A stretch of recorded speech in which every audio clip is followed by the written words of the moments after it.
नमस्कार दोस्तों, मैं प्रिंस सैनी आपका स्वागत करता हूं हमारे चैनल लर्न एंड ग्रो में। आज हम बात करेंगे refraction from denser to rare medium. इससे पहले हमने बात की थी, जो पहले के लेक्चर है, रेयर टू डेंसर मीडियम देखा था हमने रिफ्रैक्शन, और यहाँ पर हम ले रहे हैं कन्वेक्स स्फेरिकल रिफ्रैक्टिंग सरफेस। तो यहाँ पर पहले तो हम दो मीडियम ले लेते हैं, इस तरफ डेंसर मीडियम ले लेते हैं, इस तरफ रेयर मीडियम ले लेते हैं। कन्वेक्स स्फेरिकल जो रिफ्रैक्टिंग सरफेस होता है, यानी कि जो इसकी कन्वेक्स साइड होती है वो रेयर साइड होती है। तो ये जो कन्वेक्स साइड है इसकी रेयर साइड होगी। और यहाँ पर हम ले लेते हैं प्रिंसिपल एक्सिस, और यहाँ पर ये जो होगा, जो सेंटर पार्ट है, इस पार्ट का बिल्कुल सेंटर ये पोल होगा। यहाँ पर हम एक ऑब्जेक्ट को लेंगे। अब ध्यान रखना है, इस तरफ डेंसर है, इस तरफ रेयर मीडियम है। तो यहाँ पर हम एक ऑब्जेक्ट को लेते हैं, पॉइंट ऑब्जेक्ट को, और वहां से हम एक रे को लेते हैं जो कि नॉर्मली पोल के ऊपर टकराएगी।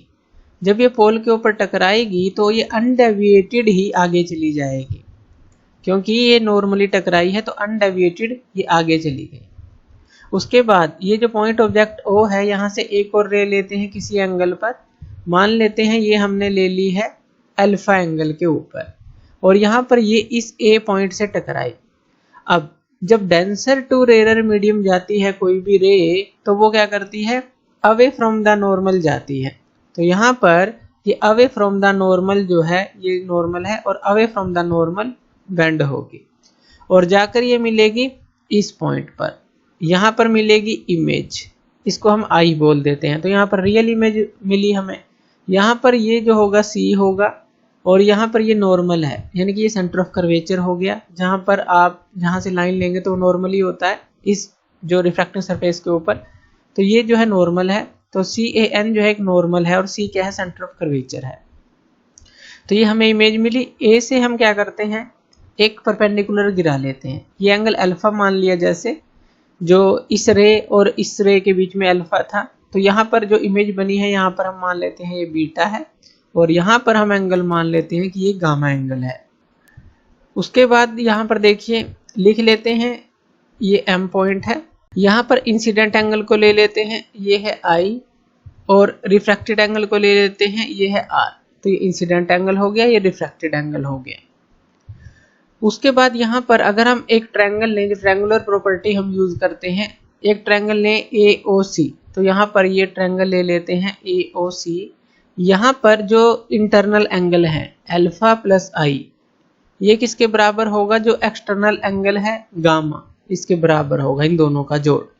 इसी तरह से जो AIC ट्रायंगल है, ट्रायंगल ले लें AIC, इसके अंदर देखिए गामा प्लस बीटा, ये जो गामा प्लस बीटा है ये किसके बराबर होगा, इस रिफ्रैक्टेड एंगल R के। यहाँ से हम I की वैल्यू को निकाल सकते हैं। I की वैल्यू क्या आ जाएगी, गामा माइनस अल्फा, ये I की वैल्यू आ गई हमारे पास, और ये R की वैल्यू आ गई हमारे पास। अब यहाँ पर हम स्नेल्स लॉ को अप्लाई करेंगे। एक और चीज यहाँ पर ध्यान रखनी है कि रे जो है डेंसर टू रेयर मीडियम जा रही है, तो यानी कि अगर हम μ2 बाय μ1 की बात करेंगे, वो sine I by sine R नहीं होगा। अब यहाँ पर sine R by sine I होगा, क्योंकि रे का जो रिफ्रैक्शन है डेंसर टू रेयर मीडियम हो रहा है, तो यहाँ पर ये उल्टा हो जाएगा। और साइन R को हम R के बराबर लेंगे, क्योंकि एंगल जो है सारे स्मॉल हम मान रहे हैं अकॉर्डिंग टू जो हमारी अजम्पशन है, और साइन I के बराबर हो जाएगा। तो I यहाँ पर मल्टीप्लाई हुआ, μ2 इंटू I आ गया, और R के साथ ये μ1 मल्टीप्लाई होगा, μ1 इंटू R आ गया। I की वैल्यू को पुट कर देते हैं। I की वैल्यू है गामा माइनस अल्फा, तो यहाँ पर μ2 के साथ यहाँ पर ये क्या आ जाएगा, गामा माइनस अल्फा, और μ1 के साथ R की वैल्यू आ जाएगी, ये क्या है हमारे पास, गामा प्लस बीटा, ये आ गई। अब ये जो गामा है, अल्फा बीटा गामा है, इनकी वैल्यू क्या आएगी, जैसा कि हमने एक फॉर्मूला पढ़ा था पहले भी, ये वाला फॉर्मूला, कि अगर हम इसको आर्क मान लें, ये कोई स्मॉल एंगल थीटा है, और इसकी लेंथ को L मान लें, और यहाँ से यहाँ तक रेडियस R मान लें, तो थीटा क्या होता है हमारे पास, ये L बाय R। यही फॉर्मूला हमें यहाँ पर यूज करना है, क्योंकि एंगल सारे हमने स्मॉल माने हैं। तो अल्फा क्या हो जाएगा यहाँ पर, अब यहाँ देखिए AOM के अंदर, OM तो रेडियस है, AM लेंथ है, तो अल्फा क्या हो जाएगा हमारे पास, AM बाय OM। इसी तरह से जो बीटा है वो क्या हो जाएगा, ये जो बीटा एंगल है, AM I के अंदर, IM रेडियस हो गई, AM लेंथ हो गई, तो यहाँ पर ये क्या हो गई AM/MI। और इसी तरह से अगर हम गामा की वैल्यू को पुट करें, ये जो गामा है AMC के अंदर MC रेडियस हो गई और AM लेंथ हो गई, तो यहाँ पर AM/MC। अब अल्फा बीटा गामा इन तीनों की वैल्यूज को हम यहाँ पर पुट कर देते हैं। जब यहाँ पर हम पुट करेंगे तो हमें रिलेशन मिल जाएगी, ये रिलेशन मिल जाएगी μ2 AM/MC। यहाँ पर देखिए ये जो μ2 के साथ गामा माइनस अल्फा था, गामा की वैल्यू AM/MC, अल्फा की वैल्यू AM/OM, तो AM/MC AM/MO या OM कुछ भी लिख लीजिए। इसी तरह से यहाँ पर हम वैल्यू पुट कर देंगे गामा प्लस बीटा की, गामा की वैल्यू AM/MC और बीटा की वैल्यू AM/MI, तो ये वैल्यू पुट कर दी। अब यहाँ से AM को हम कॉमन ले लेंगे तो दोनों तरफ से कैंसिल आउट हो जाएगा। और यहाँ पर अपर्चर को हम काफ़ी स्मॉल मानते हैं, जो अपर्चर है अगर अपर्चर स्मॉल होगा, हमने पहले भी देखा था, तो M पॉइंट जो है क्लोज टू P चलता चला जाएगा जितना स्मॉल होगा, तो इसलिए M को हम पॉइंट P लिख सकते हैं। तो M की जगह हम पॉइंट P को लिख देंगे और AM सारा कैंसिल आउट हो जाएगा दोनों तरफ से कॉमन लेकर, तो ये हमारे पास आ जाएगा। अब जो PC है, P से C तक का डिस्टेंस, P से O तक का और P से I तक का, ये हमारे पास क्या है ये देख लेते हैं।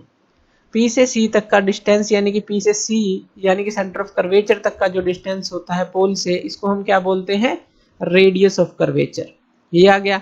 इसी तरह से जो P से I तक का डिस्टेंस, इमेज तक का डिस्टेंस, ये होता है V।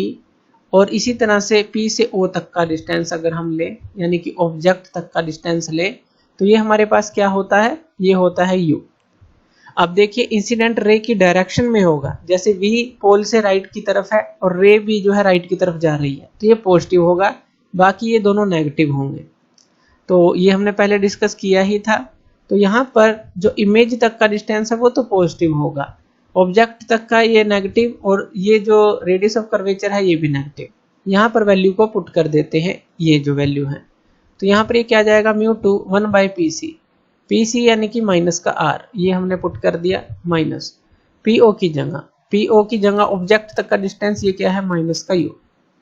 इसी तरह से यहाँ पर μ1 आ गया और यहाँ पर PC की जगह फिर से क्या आ जाएगा माइनस का R आ जाएगा प्लस, और PI की जगह क्या आ जाएगा ये प्लस का V है इमेज तक का डिस्टेंस। अब हमें U वाली टर्म और V वाली टर्म इनको अलग कर लेना है। तो यहाँ पर देखिए μ2/-U आएगा और इसके आगे माइनस है, यहाँ μ1/V प्लस है, तो यहाँ पर हम ऐसे लिख लेते हैं μ1/V, और इस μ2 जो माइनस U है उसको उस तरफ ले जाएंगे, तो यहाँ पर ये क्या जाएगा μ2/-U, यानी कि ये माइनस का साइन था उस तरफ जाके प्लस का हो जाएगा। और जो R वाली टर्म है उनको एक तरफ ले लेंगे, जैसे μ2/R यहाँ पर आ गया, μ1/R ये आ गया, तो इसको हम उस तरफ ले आते हैं, यानी कि μ2 - μ1 डिवाइड में माइनस का R। तो ये जो रिलेशन है हमें यहाँ पर मिल जाती है, जो कि रिक्वायर्ड रिलेशन रहती है। तो इस तरह से इस रिलेशन को हम निकालेंगे जो डेंसर टू रेयर मीडियम है और कन्वेक्स स्फेरिकल रिफ्रैक्टिंग सरफेस अगर हम लेते हैं। तो थैंक यू वीडियो देखने के लिए, और इसी तरह की वीडियोस के लिए आप हमारे चैनल लर्न एंड ग्रो पे हमें सब्सक्राइब कर सकते हैं। धन्यवाद।